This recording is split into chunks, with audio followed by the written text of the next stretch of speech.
नमस्ते, मैं श्रीमती सुशीला पाल आप सबका स्वागत करती हूँ।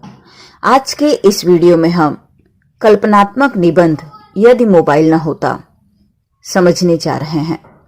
वैसे निबंध के संदर्भ में किन विषयों पर हमें ध्यान रखना चाहिए, अर्थात निबंध लिखते समय हमें किन बातों का ध्यान रखना चाहिए, इससे संदर्भित निबंध लेखन का प्रारूप यह वीडियो आप देख सकते हो और विस्तार से समझ सकते हो कि कोई भी निबंध लिखते समय हमें किन बातों का ध्यान रखना होता है। वैसे अन्य कई निबंध भी मैंने वीडियो बना रखे हैं, उन्हें भी आप देखकर समझ सकते हो। तो हम शुरू करते हैं अपना निबंध लेखन यदि मोबाइल ना होता तो। लिखने से पहले, इस निबंध को लिखने से पहले हम समझते हैं कि निबंध लिखते समय हमें किन बातों पर विशेष रूप से ध्यान रखना है। इस निबंध को लिखने से पूर्व हम समझ लेते हैं कि निबंध में हमें क्या लिखना है।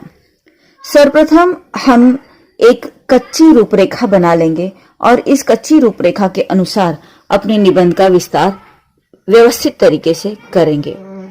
यहाँ हम देख रहे हैं कि हमारे मुद्दों में सबसे पहले हम प्रस्तावना लिख रहे हैं, उसके बाद मोबाइल से प्राप्त सुविधाएं लिख रहे हैं और तत्पश्चात इस कोरोना महामारी काल में मोबाइल से होने वाले लाभ देख रहे हैं, फिर मोबाइल का अति या गलत प्रयोग के कारण होने वाले नुकसान और अंत में फिर उपसंहार लिख रहे हैं।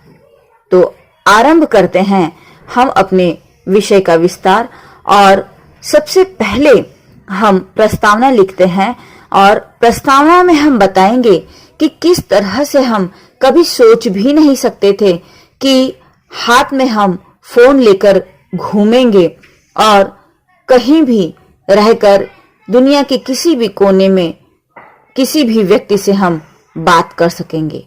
तो हम लिख लेते हैं सबसे पहले अपनी प्रस्तावना कि आज के युग में मोबाइल मानव जीवन का एक आवश्यक अंग बन गया है। क्या हमने कभी सोचा था कि हम हाथ में फोन लेकर घूम सकेंगे? विज्ञान द्वारा प्रदत्त इस सुविधा का उपयोग हम खुले दिल से कर रहे हैं। आज हम मोबाइल से दुनिया के किसी भी कोने में बैठे व्यक्ति से बात कर सकते हैं। आज मोबाइल का उपयोग सभी कर रहे हैं। इसके अगले परिच्छेद में हम बताएंगे कि किस तरह से मोबाइल के माध्यम से हम अपने परिवार से जुड़े रहते हैं और इस स्मार्टफोन के आ जाने के कारण केवल हम एक दूसरे से बात ही नहीं करते बल्कि एक दूसरे को देख भी सकते हैं और इस तरह से माता पिता अपने बच्चों पर नजर भी रख सकते हैं। मोबाइल में इंटरनेट की सुविधा ने तो आज हमें बहुत अधिक लाभ प्रदान किया है और मोबाइल की सहायता से हम समाचार, कोई भी समाचार दुनिया के किसी भी कोने के संबंध में जान सकते हैं और भेज सकते हैं। मोबाइल ने हमें बहुत सी सुविधाएं दी हैं। घड़ी, कैलेंडर, अलार्म, तमाम तरह के खेल, फोन बुक, समाचार जैसी अनेक सुविधाएं हमें इस मोबाइल के कारण ही प्राप्त हो पाई हैं, जिसकी सहायता से हम रेल का टिकट हो या सिनेमा का टिकट घर पर बैठे बैठे ही बुक कर लेते हैं। मोबाइल से हम ई बैंकिंग, ई एजुकेशन, ई शॉपिंग जैसी सुविधाएं भी प्राप्त करते हैं। मोबाइल की सहायता से ही आज हम अपने घर में बैठे बैठे ही ऑटो या टैक्सी बुला लेते हैं। इसके अतिरिक्त यदि कहीं किसी तरह की परेशानी है तो वहां पर तुरंत हम पुलिस सुरक्षा भी प्राप्त कर सकते हैं। और मोबाइल ने तो आज किसी और का सहारा लेने की दिक्कत से भी हमें मुक्ति दिला दी है। अर्थात यदि हमें हमारा फोटो चाहिए तो हम किसी और को विनती करके फोटो खिंचवाएं, ऐसी आवश्यकता नहीं रह गई। हम स्वयं अपने हाथों से ही सेल्फी के द्वारा अपना फोटो स्वयं खींच सकते हैं। तो हम लिख लेते हैं अपना यह परिच्छेद कि मोबाइल के माध्यम से हम अपने परिवार से जुड़े रहते हैं। स्मार्टफोन के आ जाने से अब हम केवल बात ही नहीं कर सकते बल्कि उस व्यक्ति को भी देख सकते हैं। इसकी सहायता से माता पिता अपने पालकों पर नजर रख सकते हैं। मोबाइल में इंटरनेट की सुविधा ने तो मानो सोने में सुहागा का काम किया है। मोबाइल की सहायता से अब हम कोई भी समाचार दुनिया के एक कोने से दूसरे कोने में भेज सकते हैं। मोबाइल ने हमें बहुत सारी सुविधाएं प्रदान की हैं। घड़ी, कैलेंडर, अलार्म, तमाम प्रकार के खेल, फोन बुक, समाचार जैसी अनेक सुविधाएं हमें इससे प्राप्त हुई हैं।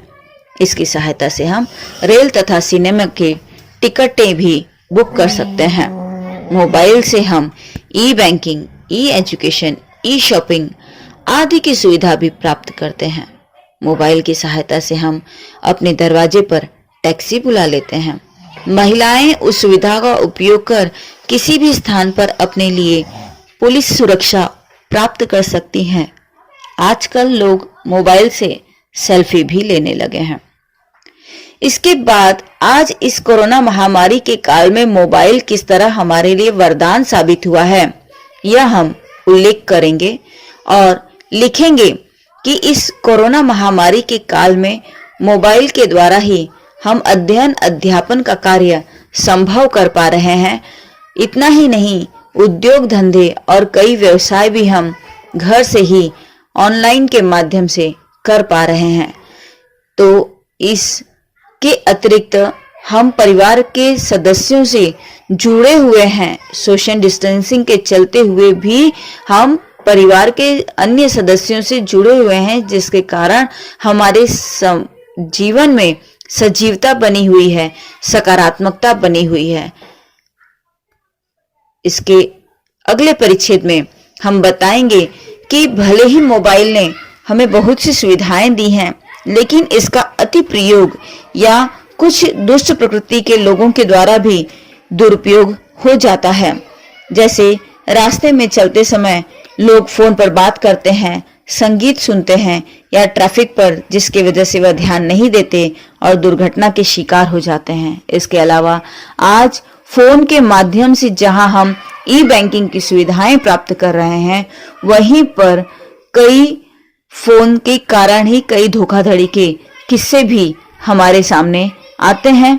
अतः ऐसे इस तरह के साइबर क्राइम से हमें बचने का प्रयास करना चाहिए। और हम लिखेंगे कि मोबाइल ने हमें इतनी सारी सुविधाएं दी हैं, किंतु दुष्ट प्रकृति के लोग इसका दुरुपयोग करते हैं। लोग रास्ते में चलते समय फोन पर बात करते हैं, संगीत सुनते हैं और ट्रैफिक का ध्यान नहीं देते, जिससे वे दुर्घटना का शिकार होते हैं। कुछ लोग मोबाइल से समय असमय फोन करके लोगों को परेशान भी करते हैं। इसके अतिरिक्त ई बैंकिंग जैसी सुविधाओं के ही चलते आज साइबर क्राइम्स जैसे अनेक धोखाधड़ी के किस्से भी हमारे सामने आ रहे हैं।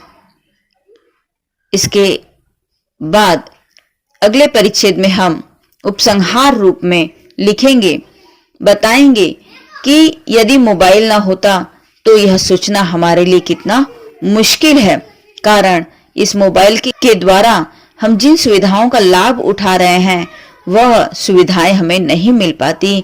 जीवन में नीरसता आ जाती, नकारात्मकता आ जाती, क्योंकि हम अपने प्रियजनों से बात न कर पाते, उनसे मिलने का संतोष नहीं कर पाते, संगीत नहीं सुन पाते फोन के द्वारा, और रेलवे और सिनेमा का टिकट भी बुक नहीं करवा पाते। मोबाइल ने हमारे जीवन में आज इतना अधिक प्रवेश कर लिया है कि हम उसके बिना नहीं रह सकते। अंततः मोबाइल का सही ढंग से प्रयोग कर हम उसे अपने जीवन के लिए वरदान बना सकते हैं। फलतः हम यहाँ अब लिख लेते हैं कि यदि मोबाइल न होता तो क्या होता, आज ऐसा सोचना भी मुश्किल है। यदि मोबाइल न होता तो आज जो सुविधाएं हम इसकी सहायता से उठा रहे हैं, वह न उठा पाते। जीवन बड़ा नीरस हो जाता, हम अपने प्रियजनों से बात न कर पाते, संगीत और चलचित्र का आनंद कहीं भी बैठकर न उठा पाते, रेलवे तथा सिनेमा का टिकट भी बुक न कर पाते। और अगले परिच्छेद में हम लिखेंगे कि अंततः मोबाइल का सही ढंग से प्रयोग कर हम उसे अपने जीवन के लिए वरदान साबित कर सकते हैं। इस तरह यदि मोबाइल न होता, यह निबंध का अंत हम करेंगे और परीक्षा के लिए पूर्ण 7 अंक में से 6 अंक तक प्राप्त करने का प्रयास अवश्य करेंगे। उम्मीद है आज का यह निबंध आप सभी समझ चुके हो।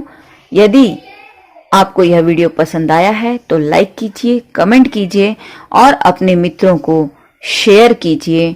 साथ ही अब तक इस चैनल को सब्सक्राइब नहीं किया है तो सब्सक्राइब कीजिए। धन्यवाद।